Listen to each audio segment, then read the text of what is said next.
নিউজিল্যান্ডের বিপক্ষে সদ্য শেষ হওয়া ৩ ম্যাচের ওয়ানডে সিরিজে ২-১ ব্যবধানে জয় পেয়েছে বাংলাদেশ ক্রিকেট দল। তবে সিরিজের শুরুটা ভালো হয়নি টাইগারদের।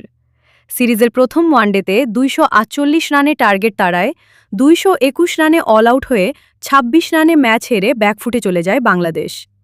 সেই ম্যাচের ঠিক আগ মুহূর্তে ইনজুরির কারণে ছিটকে যান মোস্তাফিজুর রহমান।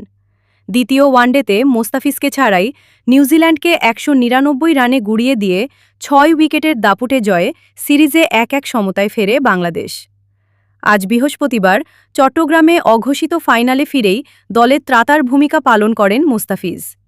তার গতির মুখে পড়ে ২৬৬ রানের টার্গেট তাড়া করতে নেমে ৪৪.৫ ওভারে ২১০ রানে অল আউট হয় নিউজিল্যান্ড। ৫৫ রানের জয়ে সিরিজ ২-১ ব্যবধানে নিশ্চিত করে বাংলাদেশ। সিরিজ জয় নিশ্চিত করার ম্যাচে ফিরেই পার্থক্য গড়ে দেন বাংলাদেশ দলের তারকা পেসার মোস্তাফুর রহমান।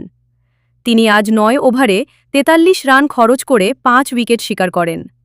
ওয়ানডে ক্রিকেটে এ নিয়ে ৬ বার ৫ বা তার বেশি উইকেট শিকার করেন দ্য ফিজ খ্যাত মোস্তাফিজুর রহমান।